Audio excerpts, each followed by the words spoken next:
Hello again, groovy guys, groovy gals. This is Barry with Barry's 8-Track and Classic Car Radio Repair. And today's demonstration is going to be on another 1970 Barracuda AM 8-track unit, which has been converted to a AM FM 8-track with a lot more output power. And I get a ton of these. This is a very popular model. But what sets this one apart is that it had previously been converted by another shop and using different conversion products other than Aurora Design products. And let me just kind of point up a few things that I had to change on this thing. For one thing, the customer wanted me to use the connectors that came with the previous conversion, which took a little bit of research to do because let's see if I can find the right camera here. Let's see here. Oh, not that one. Let's try this camera. Okay, the previous conversion module, it was, I don't know who made this one, and it doesn't really matter, but this module on which it was written 8-track only, but it obviously also has the radio and control circuitry also, so I don't really quite know exactly what made this thing, this conversion tick.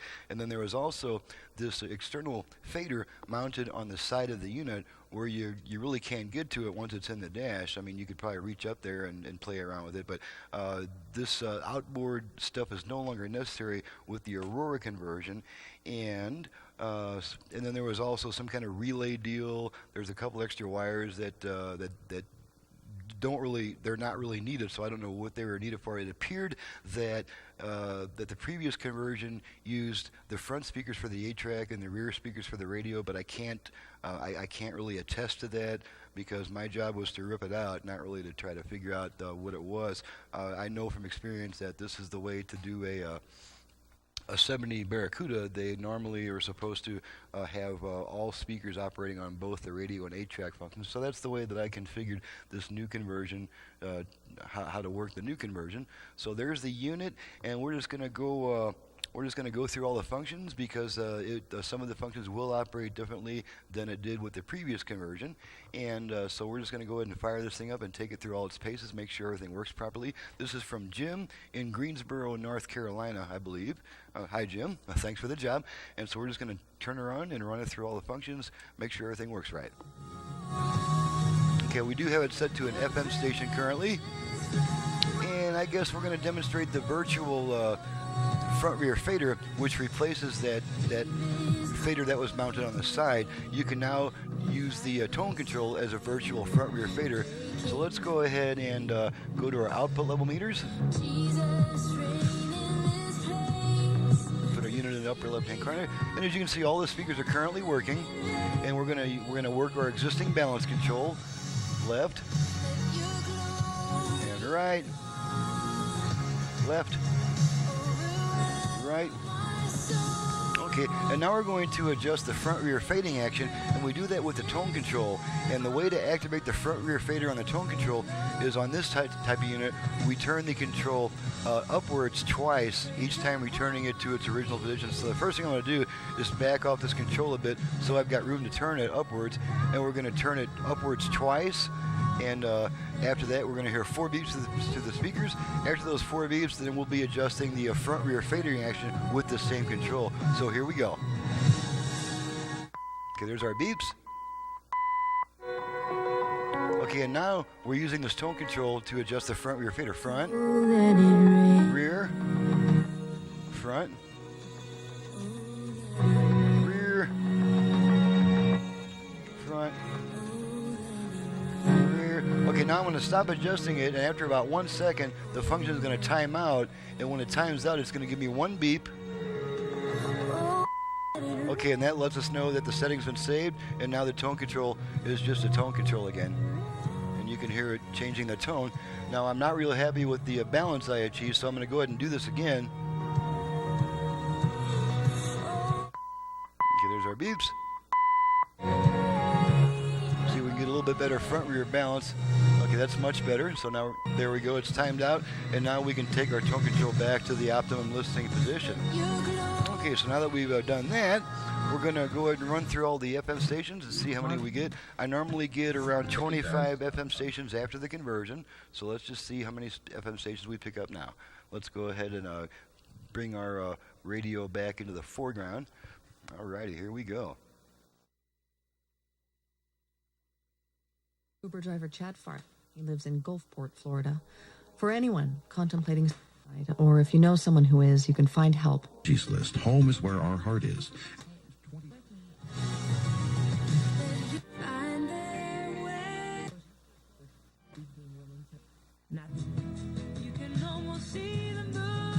During the Finley Honda Summerbration Model Year. People who know how to take care of your new vehicle. Center for Missing and Exploited Children. There's 10 so far. Told him Tuesday that Senator John McCain, ALD, premier partner of the Heisman Trophy. Yeah.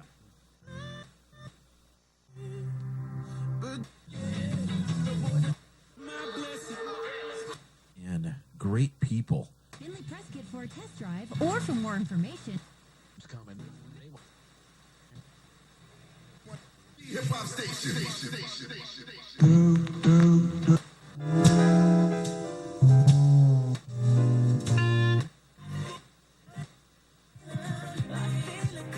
Flag Football League, the cost Of a woman tour. For hit music. Okay, that's about 25 FM stations so far. Hi, this is former Arizona Secretary. PIC. Did you know? Drive all the way to That's you. Okay, so that's about 27 or 28 FM stations. We are in So that's obviously working pretty well. So now we're going to switch it to AM, and on this new conversion, we do that by switching the unit off and then right back on within about half a second. So here we go, off, on. Okay, now we're on the AM band, so let's just make sure we can pick up a couple of AM stations here. Should be one coming in around 1400. It's 6:51. There's one. For a look at press. There's another one. And we should be also picking up one around 1100.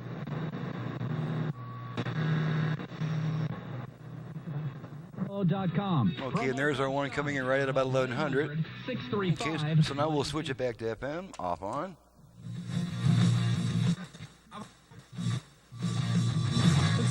Okay, now we're going to go ahead and test it. Before we test the 8-track, we're going to make sure that the line input works. And I already have RCA cables plugged into the line input. And I'm just going to touch this is just going to be a test tone that we're going to feed into the left and right sides. The radio will automatically switch to the line input after there's a signal detected at the jack. So here we go.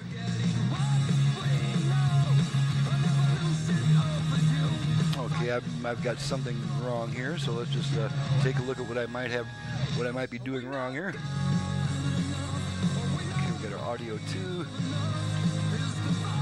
Yep, I only got 1 millivolt. That was a thousandth of a volt. So let's change that to 100 millivolts. That's a tenth of a volt. Now let's make sure it activates. Okay, there's one side. And there's the other side. That's our line input functioning. And after we use the line input, unlike the 8-track function, after we use the line input, it's going to take 20 seconds for the radio to come back on. And that's because it's designed to hold on to the line input signal a little bit longer than it needs to make sure it's not constantly switching back and forth between songs and during quieter music passages. So the radio should be coming back right about now. There's the radio. Okay, now the last thing to check is the 8-track function. Got some Temptations on deck. Just going to plug them in and see how the temps are doing today. Okay, nice, bright and crisp sound of the 8-track. I'm going to switch tracks a few times.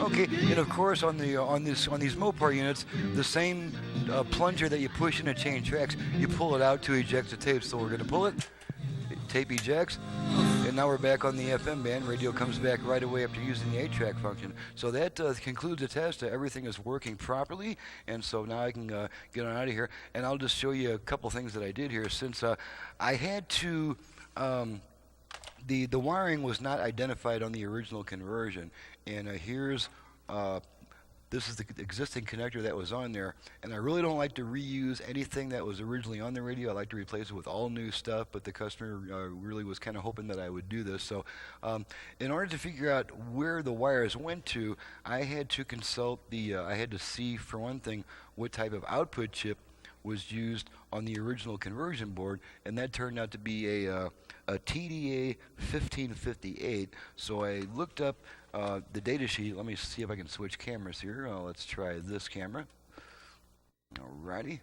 And I looked up the TDA 1558 chip online, the data sheet, and I actually had to refer to the wiring diagram of the chip itself to figure out which terminals went to the speakers and all that. So I think I've got and also I was aware of the color code of the original conversion. They have a certain color code that they go by. Unfortunately, they use the same color code for the front as for the rear speakers, and so I was not able to really confirm beyond any doubt that I have the front and rear speakers correct. It's possible that the front and rear speakers could be reversed, which means when you're activating the virtual fader control, the front speakers would be clockwise instead of counterclockwise. So that's most likely not really a big deal, as long as you can still get all the speakers. But just in case there's any problem at all, I did go ahead and I labeled the connectors as to what every single wire goes to. We got left front minus, right front minus. On the other side, we've got left front plus, right front plus.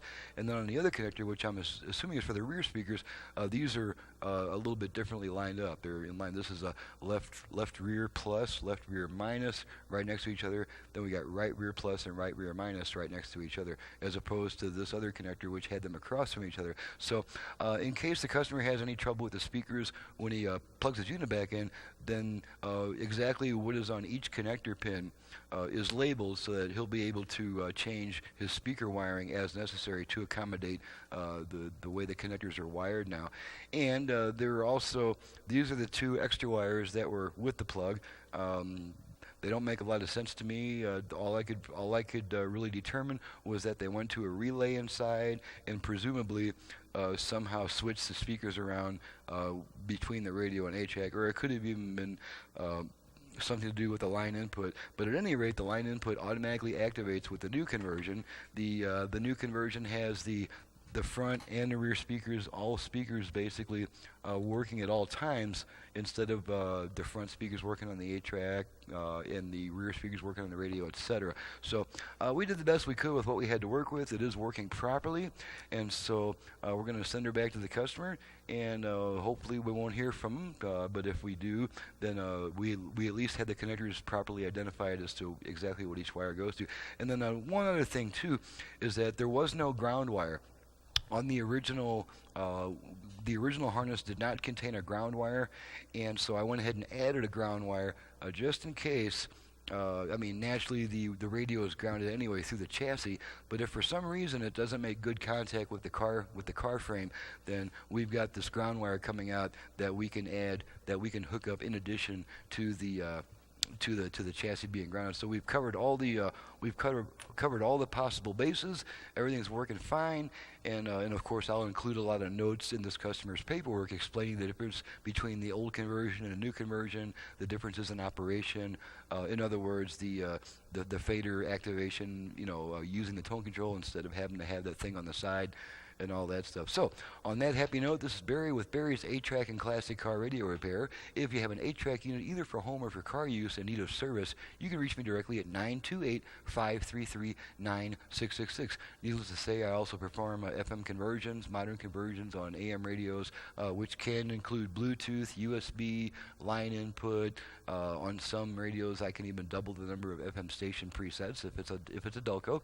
And so, at any rate, tell me what's on your mind. Tell me what you'd like to be done, and I'm sure we can make it happen. My website is in the description below. Thank you very much for watching and listening, and we'll see you next time.